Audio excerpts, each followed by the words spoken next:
Good morning, ladies and gents. I am currently picking through, and I should probably stop since, the stream started. Um, I was picking through particle effects, specifically blood particle effects. So last night, I sure enough had enough time to poke through and find out that A, spell UI is indeed pretty frickin' boring, and two, that I was able to get most of it done. Specifically, let's see, let's just make these guys dodge. So you hit spell, and I know this isn't the best flow right now, but we can clean it up over time, work with what we've got. But you select the spell, and then you pick a target. And that target can actually be a party member, regardless of who you're casting it on or what you're casting it on. So I tell them both to cast the spell, and then off they go. Right now, their spells are doing kind of a ridiculous amount of damage. Also, uh-oh. That's not good. That's not good at all. Oh, I don't think spells have any backup for grabbing characters. Let's see. Let's double check something very quickly here. Here's our player combat action. Now, I think attack... Yeah, if your target is null, we just kind of find a new random one to fight. Spells are not quite that way. So I'm just going to grab that for a moment, and let's toss this in here. So just a quick, if your target's dead, by the way, if the target's null, its current health is less than or equals 0. Target is this. Cool. And then we're going to just pass the new target along. Okay, that should keep us from A, casting spells on dead opponents, and B, running into this missing reference exception where we've deleted something and then proceed to attempt to try and kill it more. So let's try this again. We have a firebolt that goes for that one, and I hit cast. I firebolt on that one, and I also hit cast.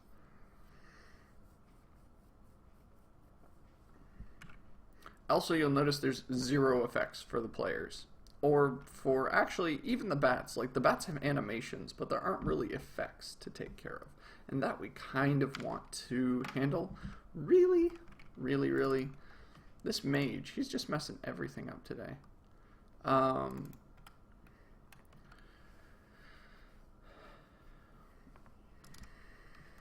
Combat actions, participant. I mean, I can only assume it gets to be character has been destroyed. It's funny, it's getting destroyed and yet it isn't getting removed from the initiative list. It makes me think that, oh, you know what? Let's see here. Very quickly, I think I keep saying very quickly because I don't want to be stuck in this all day. I don't want to be sitting here debugging in front of you guys for too long.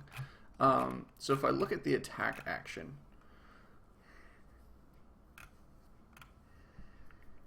we actually report death to the UI.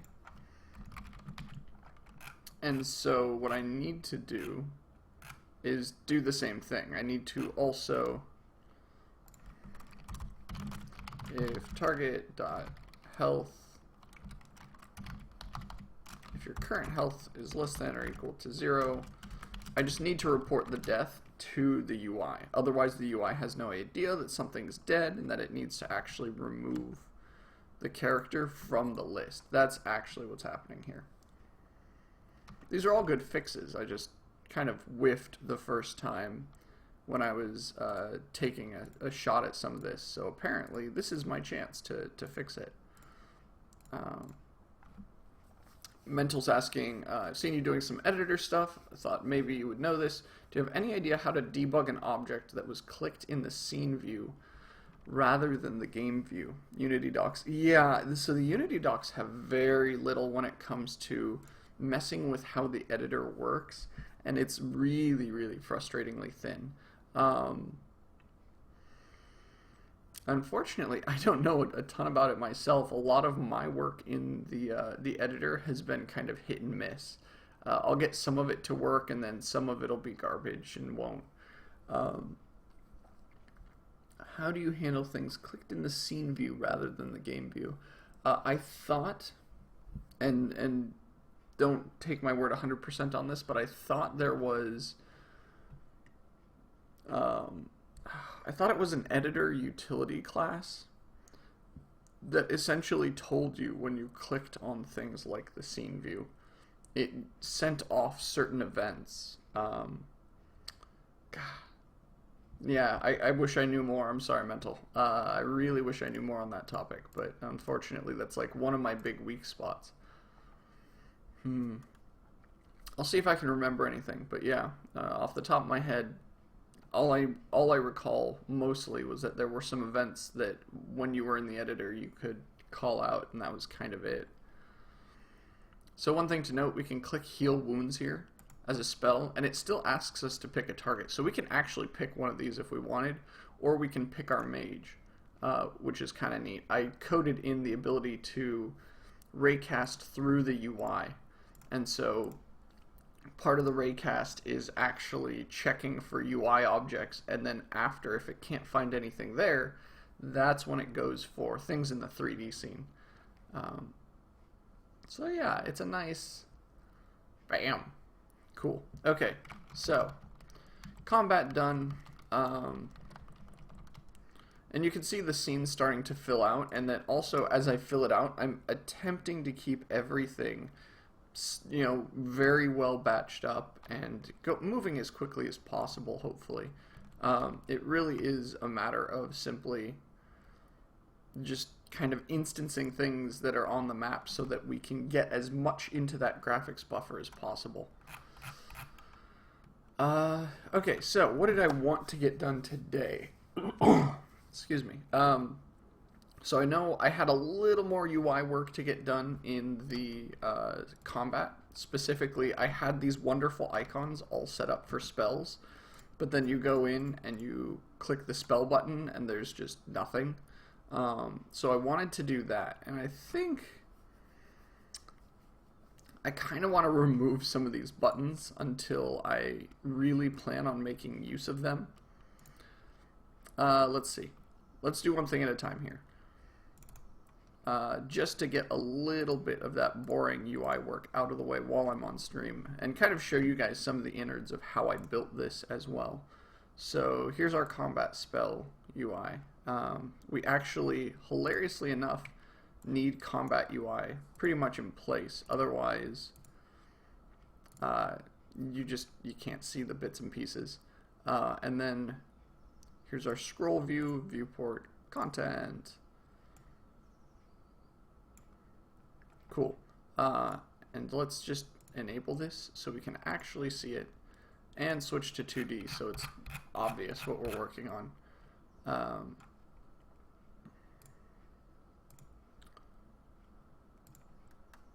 Okay, so there's our spell in the picker. Now we want to do a few things. One, I really want these buttons to get smaller if I can. Let's see here. Can I go 40? No. 48. There we go. Nice and tiny. I know it's going to be a little crunched on some of these, but I don't think the buttons need to be quite so huge, honestly. And it turns out that actually is the case. Cool. These don't actually do any sorting yet. That's on the list, but not something I've kind of dove into yet, mostly because I'm unsure if I want these to be my final groupings or not. And so, because I'm not sure about that in the first place, I'm trying to make sure that everything is taken care of inside of it first. So all the other details aside from that.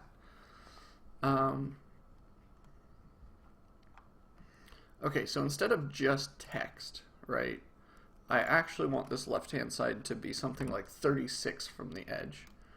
And what we're going to do, aside from expanding this even further, hopefully, nice, okay, is we're going to slap an icon in here. Question is, where do I have room for it? UI, image. I hope this isn't way tiny. It looks like it's going to be pretty small, but I hope it's not too tiny. for now. I'll just default in, I don't know, like the Firebolt image. And I think I said the size is 24, and all of my icons are square. So let's just do that. This will be our spell icon. So now we've got text and icon. I'm actually tempted to make this a little larger, if only so I can fit a slightly larger icon in here. But that actually looks kind of improportionate now, hilariously enough. I actually kind of like the tiny icon with the tiny text next to it. We'll see how this goes. Apply. Plus, I still have a bunch of hard-coded numbers floating around the concept of the fact that I know a spell is going to take up 24-ish pixels. So I need to keep that in mind if I ever make a change to that. Then I really don't... Whoops, we forgot to set the icon. Let's set that real quick. Icon...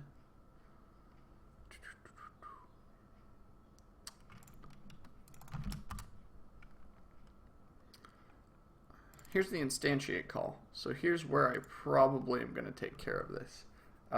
So here I set the spell. Oh, but because I'm setting the spell, the UI can set the icon itself.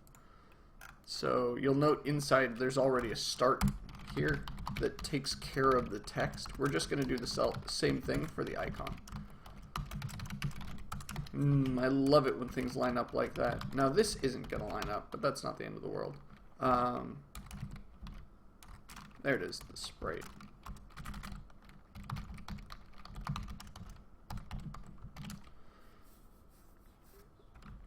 Cool. And last step, I just wanted to break these up a teensy bit. Right now they are literally right on top of each other's edges. So here's the instantiate call. And what we're going to do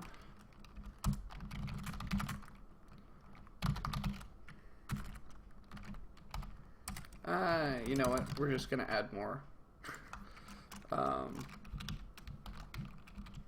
We're just going to add more to the math.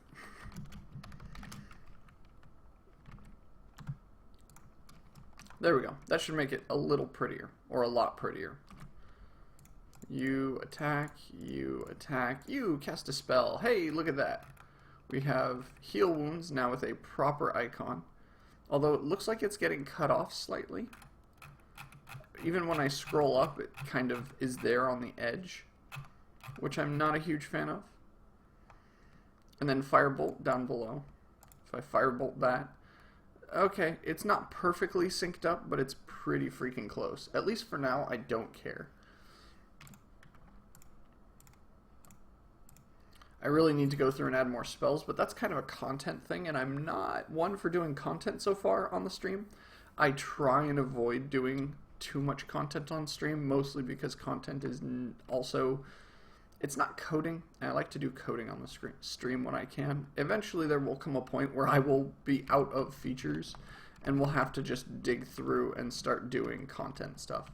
Not the end of the world, just it'll be a change of pace for us.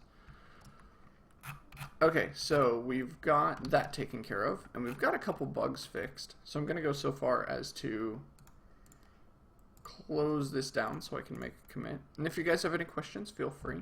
Ask away. I'm happy to answer what I can. Spell icons and some fixes to combat.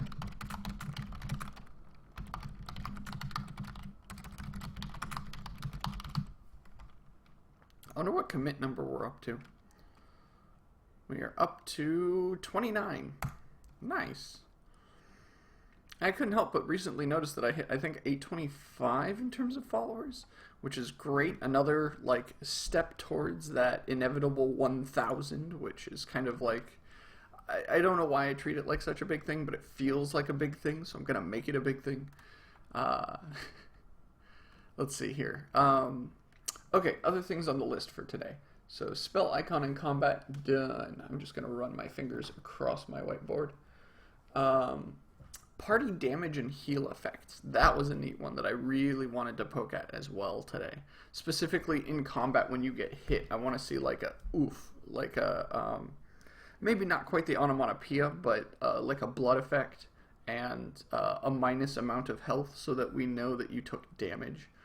Or we could even avoid the amount of damage taken and just say, here's the effect. You took damage. Just to make it obvious who took damage and what happened.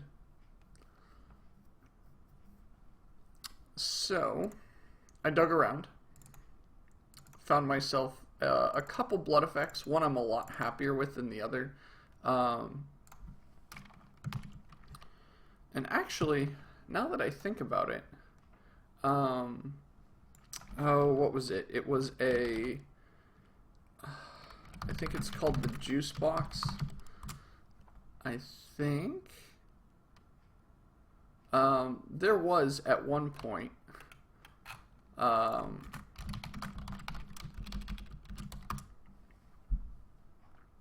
dang it. Of course now I can't find it. There was at one point an open source thing called the juice box that had like a bunch of effects more than anything else, but it was an interesting attempt into the world of it was like financing an open source content project. It was really interesting looking, and I really sad I can't find it because I could swear they had blood effects as one of their things, and now that I can't remember what I'm hunting for,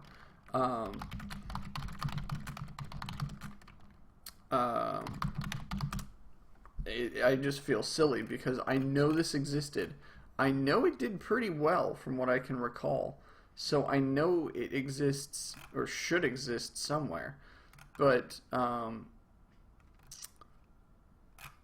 I actually have no idea just where it might be. Oof. I'll have to look for that on my own time, because honestly, yeah, this feels weird. I feel like I should know where it is, or that I should be able to like handle it. Whatever. Yeah, I cannot find it. That's really bizarre. It was a big thing back. Granted, it's been a long time since the juice box was a thing, or when that asset pack was a thing. Oh well, I'll use this blood one. This blood animation that I have currently, and then we can replace it out as we feel something better has arrived. So, one step at a time, right? We get what we have put in, and then after that we kind of say, well, we found something that looks better, so let's do that. You know, I made a procedural blood thing that drips. That'd be awesome. Like, that'd be a good way to replace something like this, maybe. Alright. There we go. So we've got our blood thing. We have to break it up into frames because it says it's a giant piece. That's actually not the case. It is not a single sprite. It is indeed multiple sprites, of which, oh god, where is, I thought there was a size indicator here. There it is. Okay. I was about to say, if there's no size indicator, I might be in trouble, because I'm terrible at drawing boxes around things. Like, literally, I'm wretched at that. 1024, 512, 512. Hey, look at that. Nice and easy as soon as... oh, wait, no. I've already done 1024. 512. 512, 512. There we go.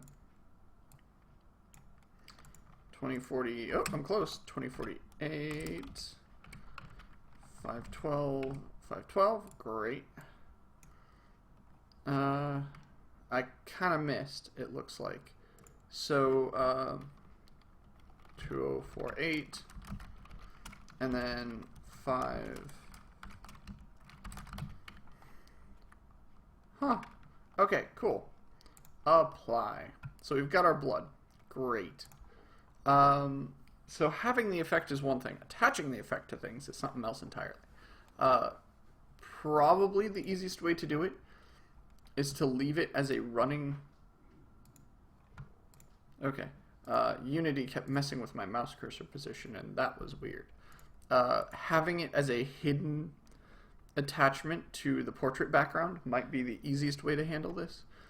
So if I actually grab all the frames, I could dump it out as an animation, and that'd be one way to do this, right? I say, hey, you're here, run animation, and then just let it do its thing, and then let it go again. Kind of tempted to do that, because that would mean... Oh, wait, but no, the animator animation stuff always attaches itself. Oh, crap. I forgot about that. Okay, new empty game object. And it has to come, actually, it has to come after the portrait. So here's our blood effect. And I should just be able to grab these and dump them on the blood effect.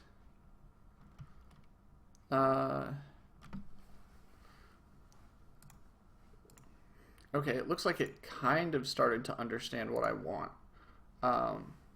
But not fully either.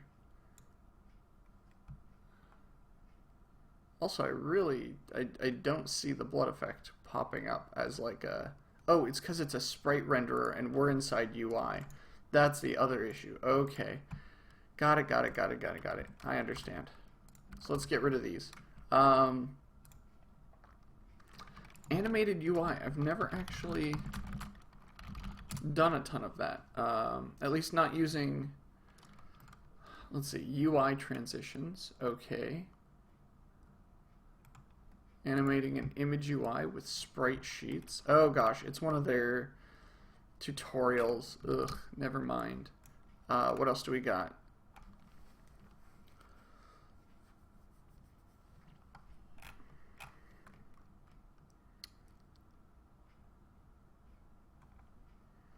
Select your image in the hierarchy. Open the animation.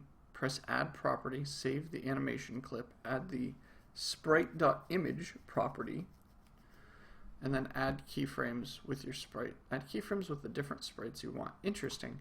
So it sounds, they make it sound like it should work. I bet if I go into here, rip out the sprite renderer, and instead add in my image, it might work. Might being the key part of that. Let's just stretch that to use the entire background, and then also go so far. I'm actually going to shift the animator to the bottom, mostly because that's just where I think it belongs, at the bottom. And let's get more space here. I don't need this giant preview pane anymore now that I'm done with the rest of the system. Okay, we put that image there. Hey, look, we've got some blood. It's also interestingly sized blood. Okay.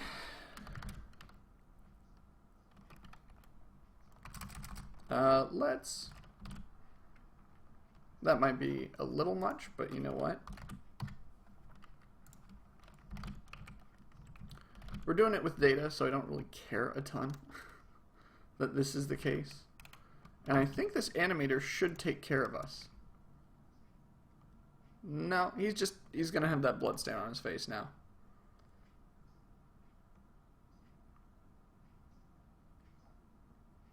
Hobbly is suggesting I use a tweening library called DoTween. Ah, okay. I'll look it up. I'm not a fan of importing more libraries if I can help it, if only because A, the code style tends to differ from mine fairly greatly, and secondly, I try, it just is a lot of code for something very specific. Granted, if it does something like, oh, interesting. It also covers up their ability to have the... Let's turn off. There we go. Alright, so that can't be the case. It just tends to be a lot of code for something very specific. So if I don't need a ton of that code, it's usually easier for me to do something specific than it is something general. And that kind of is always the case if you're ever working with stuff. You'll find it is pretty much constantly easier to do something specific than general. The question pretty much becomes, how much work are you willing to put in on the general solution, and how often do you need it to for the repeats of code that you're otherwise saving? I can't help but note that the blood here is going, and that we have this like motion that it's running through, but I don't see anything in here happening.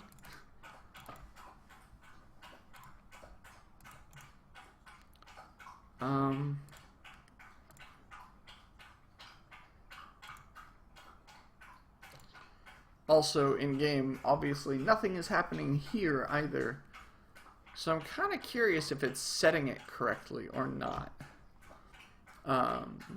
Let's see here. Back to the animator. Speed, mirror, cycle, offset, foot IK.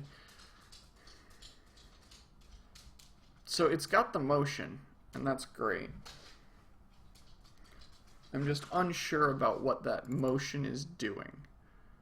I don't think I've been able to look at the innards of this motion yet, and I'm not really sure how.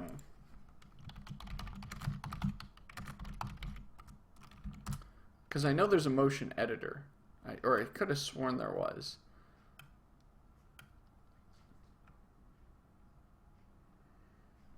Can I like drag it up into here? No, that just puts a new state in. That's not what we want. Let's see here.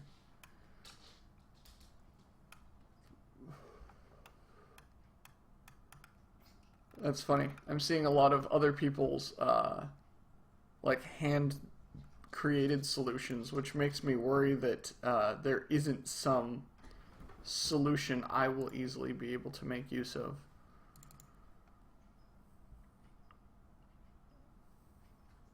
Right defaults when I came here. Gosh darn it. I really wish I knew how to use their animator system better. I'm not a huge fan of it for 2D stuff. The problem is it's kind of the best way to do things.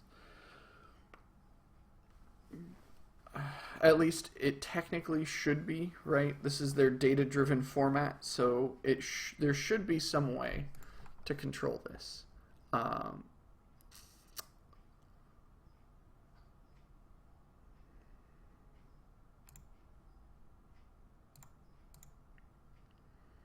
Of course, if I can't find it, it may not exist, so crap. Oh, okay, animation tab.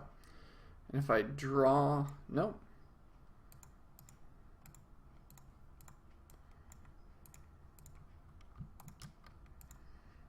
Okay, well, great. I thought I had found what I needed. As it turns out, maybe I haven't.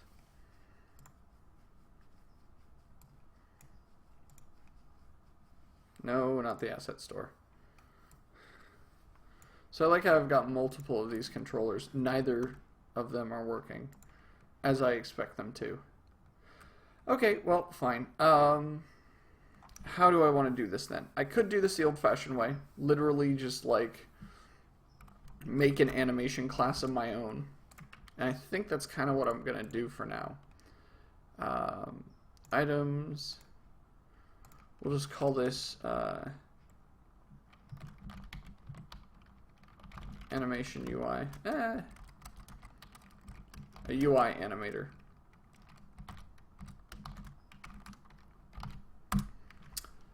And it'll be pretty freaking simple. For now, we are going to require, component type of So we're going to make sure it's always attached to an image object. I could go so far as to say a raw image or something. I don't really care to, though.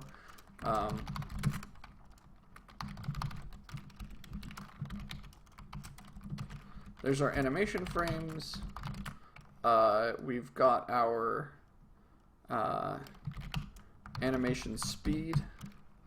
That's really all there is to it.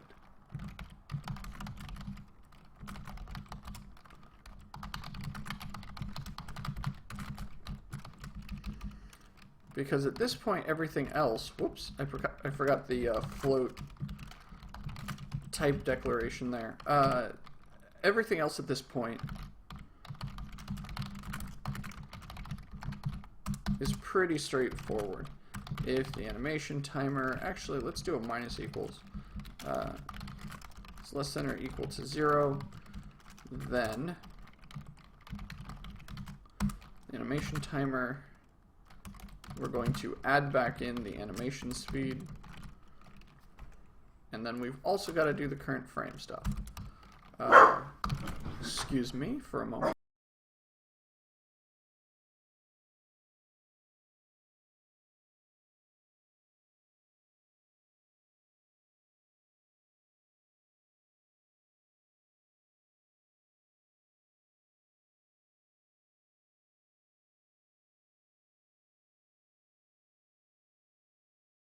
Sorry about that. I wanted to make sure he didn't start barking and making lots of loud noises. Apollo, if you're going to wander... Oh, come here, buddy. Ugh. Alright. Yes, I know. Thank you. He's not the happiest to be sitting here. You have to kind of force him to even sit up straight. Otherwise, he just kind of like flops in your arms. Ugh. There we go. Maybe that's better. Except now I can't code, nor see the camera, or anything else. Let's see here. If it is hard to code with a corgi in your arms, I'll tell you guys that right now. So if dog is in arms, then if it's greater than or equal to length,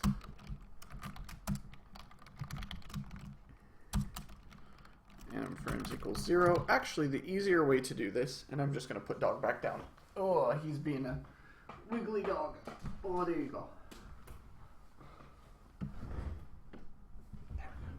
Alright, much better. Wiggly dogs, well, nice.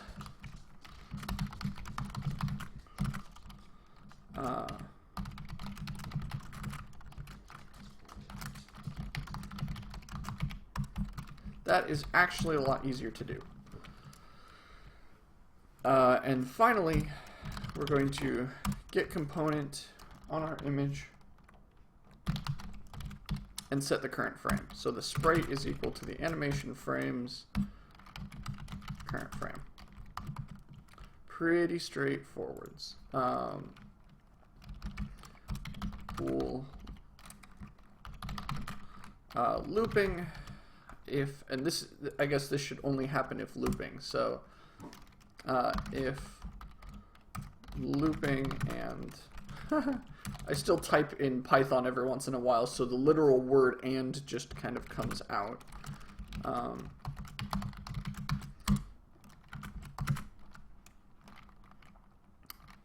Is greater than or equal to animFrames.length.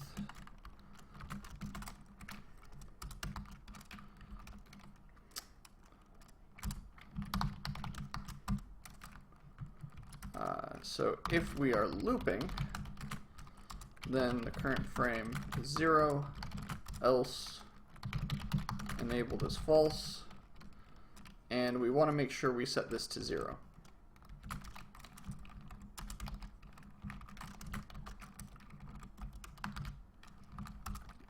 So current frame is going to be equal to the last frame probably. So animFrames -1. And let's see, what else do you do when you turn one of these suckers off?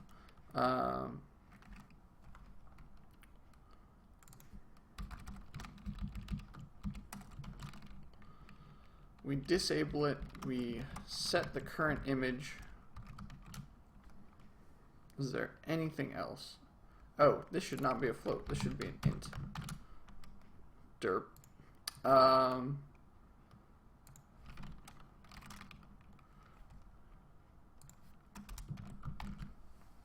If the current frame is greater than, if we're looping, we do that. Otherwise, we do that and we disable ourselves. Yeah, that looks about right. Looks about right. I think that's really all we need. God, I love how simple some of these little pieces can be. Okay. Come here, you. For now, the easiest thing we can do is just, here's our blood effect. I'm going to remove the animator because that's a waste of our time. At least right now, until I figure it out better, it is a waste of my time. Here's our UI animator. Hey, look, frames, I got a lot. Here's blood 0, blood 1. I don't think I can grab them in batch because the moment I do, it'll deselect things. So I don't want to do that quite yet.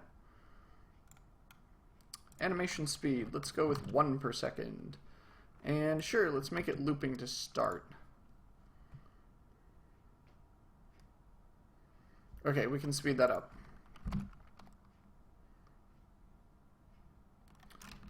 Try that again.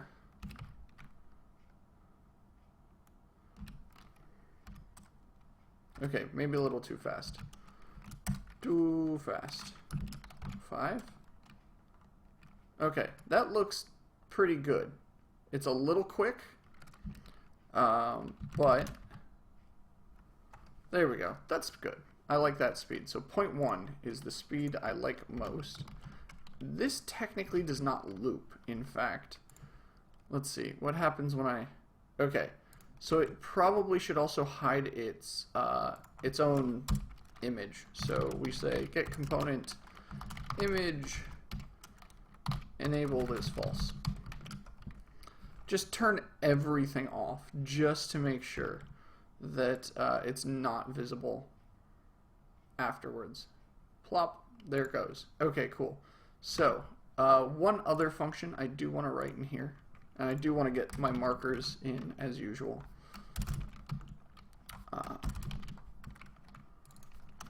So here's our Unity functions. Here is my reset function, which simply sets the current frame to 0, sets the animation timer to 0. What else do we set? Oh, we also have to get component image. Oh, come on. Really? I can't type image. Sprite is the animation frames 0. Enabled is true. And we also need to make sure that our image gets enabled. So we do this, we do this. That should be all the pieces of the puzzle here. So it goes block, great. If I turn this and this off, and we just copy this effect around to each of the other characters.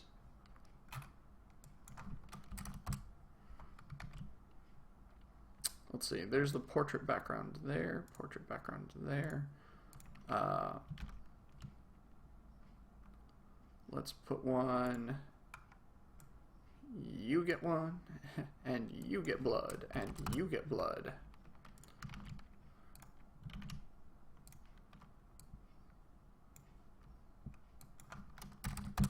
Maybe eventually we'll even start to like customize these as people's like race changes. So, you know, if we have a lizard type of people, then suddenly, hey look, the lizards bleed green or something, and we can have a green effect going. Or if we need to make the game work in Germany or something, then we can just switch the color to green. I'm pretty sure that's what their rule was. Like, as long as the blood isn't red, they don't mind it so much. And so, alright, I'm down. I don't mind. Oh, I can't help but notice that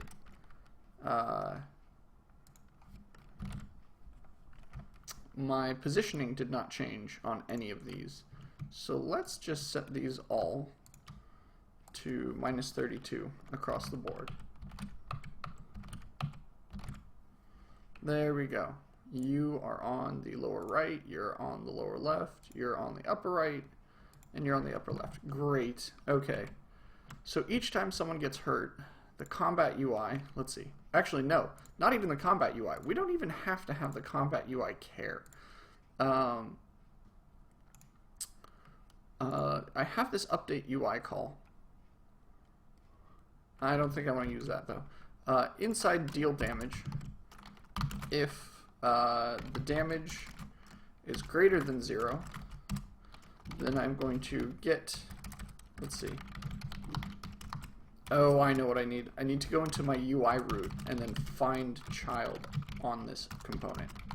So, from my UI root, it is portrait background / blood effect. And now that I have the blood effect, I can say, well, get my UI animator and just reset it. Right? That's all. Don't care about anything else. So this should now make the players bleed when they take damage. So let's make sure they bleed a little. When I start a fight, you guys are going to attack. Cleric, you are actually going to cast a firebolt on the rogue. And Mage, you are going to cast a firebolt on the cleric. Just making sure people take damage. Haha, look at that. You see the oof. Now,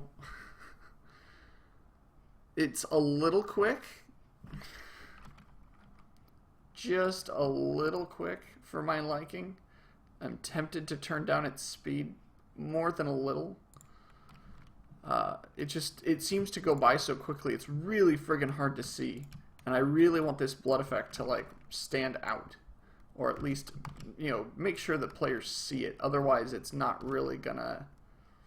It's only 6 frames. Like, that's part of it, is the fact that it's 6 frames at 1/4 of a second, right?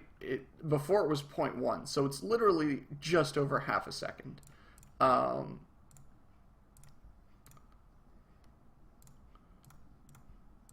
So we're casting fireballs on ourselves. Okay, God, it's like just a little too slow now. Because now it looks decent, but not great. So I really need to figure out a good timing for this. It's funny, too fast and it disappears too quickly. Too slow and it just kind of looks blocky and doesn't look nice. So we need to figure out a good in-between for all of these.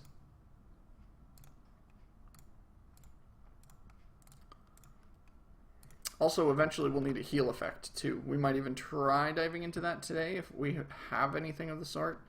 Okay, 0.2 looks like it might be enough.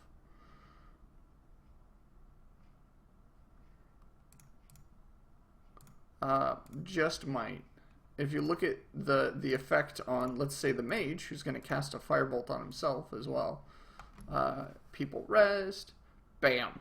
Okay, that doesn't look too bad, and it's not too quick.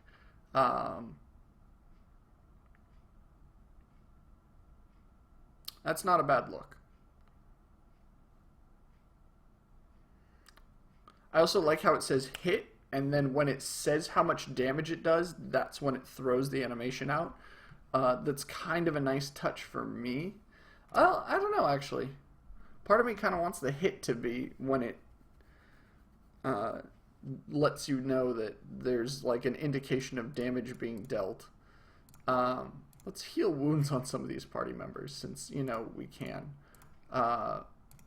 Also, you'll note we're not spending mana right now when we cast spells. That's something that I need to fix, but I'm trying to think of a way to have domains have their own spell point pools, so that each time you cast a spell, it's out of the pool from that spell. So, for example, you only have so much spell power to use on divine spells, versus if you want to use spells for, you know, Firebolt, that's a different pool. You're pulling from a different source for that. And so I kind of like the idea of having those be separate enough that they have their own mana pools. So it's not just I am, you know, X mage of, you know, infinite power. I can cast heal 1,000,000 times a day, or I can cast Firebolt 1,000,000 times a day, or I can do like 500,000 of each. That's not really how I want that to work. I want it to be very separate from each other, partially because of the story that I have in mind and the way that I want some of this to work. So I definitely think that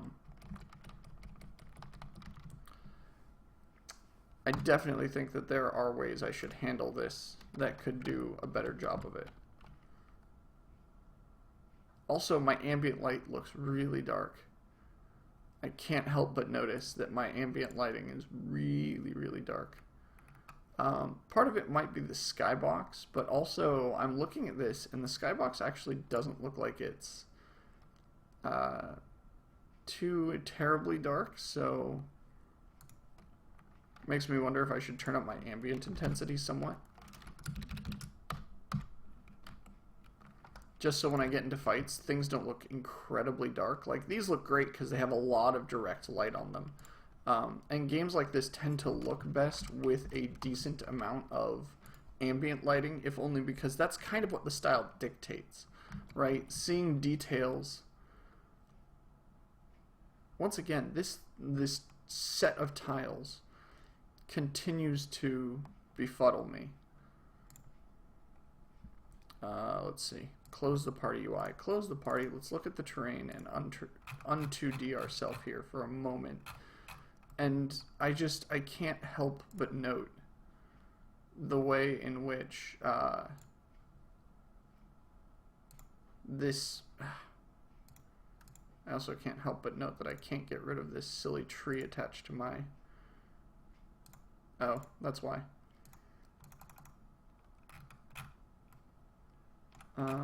Let's see. Is there some way to select this tile? No. Of course not. Gosh, it bothers me that this one tile is broken. Everything around it is fine. You can see a very bizarre set of overlapping objects here, but like this one tile is so incredibly broken. Whatever. We will make do. So, we've got blood effects added in. Cool. Kind of makes me wonder if I can find a magical healing effect and apply it very quickly. It would mean I'd need to name my animations, which wouldn't be the end of the world. I've actually... That would be a fairly simple change to our setup. Of course, I'm also not seeing any heal animations easily available. Also, sound effects are going to be something that needs to start happening at some point. Obviously, having a silent game is not that bad because it keeps us from losing our minds while we're working on it, but at the same time, it would definitely be nice to have, and just to show you guys what I'm poking through, it would definitely be nice to have some kind of, man, there's some interesting stuff in here, but nothing I can actually use.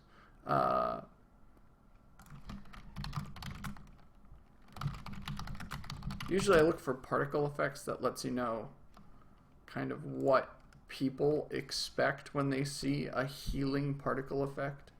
You know, the burst of green is a good one. The showing the pluses glow on somebody is another good one. We also have to make sure that whatever we use, it's open source, because obviously we don't want to infringe on anybody's copyright. It's important that we not do that. Really? This is all I get for like a heal particle effect? I'm kind of amazed that there's nothing more, I don't know, nothing more in depth. I'll have to hunt this down in my own spare time.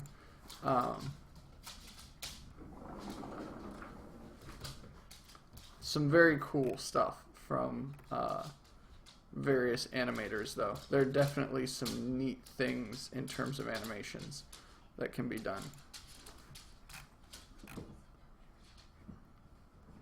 Wow, some of these are some really cool effects. And I'm actually kind of curious what, I see one that says animation usage. Oh no. The problem is people like this who make these awesome things, there's no implied usage here, so I can't, at least I'm hesitant to download something like this and make use of it, even in a temporary state, because if I forget about it and then never update it, bad things are abound. So I'd rather not. Plus, it doesn't fit the style. You'll note that the blood style is kind of an almost cartoony effect, right? It's got only a couple shades to it. Its outline is fairly simple. It matches the rest of the game in that it's very almost, I won't call it toon shaded, but it's pretty friggin' close. The way its outlines look and the way the rest of it works definitely has a toon feel to it, even if it isn't actually a toon effect.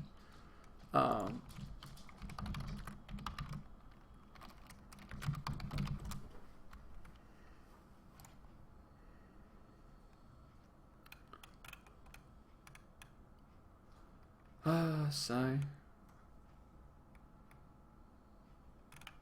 Yeah, I keep looking for that juice box, because I remember it was called, like, the juice box or something, and it was all effects, that the point of the effect was essentially to say, here's something that can add juice or add feeling to the game in terms of make something feel, I won't say more real, but it'll make it feel like it has a greater effect to it, as opposed to, I don't know, as opposed to a lot of other things that, like, you see a game without screen shake, and whenever something big happens, an explosion or something, you kind of expect the screen to shake, and if it doesn't, it feels a little weird. But if the screen shakes too much, that's also kind of overkill. I'll have to look at all of the assets here. Since I am not an asset person, I don't tend to create a lot of assets, so it's really not something I want to spend a ton of time on, so I spend a lot of time on the asset store instead, looking up what exists in the world already, or finding open source assets. That's the other way to do it. Alright guys, my time is coming to an end here. Thank you again for joining me. It was definitely interesting to get the blood effect slapped in. We got some UI kind of updated. We're getting to that point where we're going to start needing NPC interactions, and where I'm going to start having to work on content. You'll notice that the area has been slowly growing. I also can't help but notice I have a single tree out in the middle of nowhere. But you'll also notice that, like, the area I've been working on has been ever so slowly growing while I do this morning by morning. And I really need to just dive in and do a ton of content. Make a space, make sure the space is well curated, and then generate kind of a small starting space that has, you know, random encounters, that has monster setups in various specific places. And I need to start setting up story too, which means we're going to need menus. We're going to want to do character generation. There's kind of a lot of little bits and pieces we need to get story to be a meaningful piece of this. Otherwise, it's going to feel kind of half-assed by the time we get to it. It'll feel like we put it in way too late, honestly. And that's not something I really want to handle. It's too much. So that probably is coming up. I don't know what I'm going to work on tomorrow. Honestly, today was like a little effects cleanup kind of thing. Making sure that combat worked, making sure that all the effects were here. We're going to start having to dig into fixing up these portraits to make them match in style. And like I said, character generation is coming up. I don't know when, but eventually. And we'll have to start doing save games in order to save those characters that we've just generated. So there's a lot of bits and pieces here. Lots of stuff. So thank you again, guys. It has been a pleasure. And hopefully I will catch you tomorrow. Take care. Have a good day.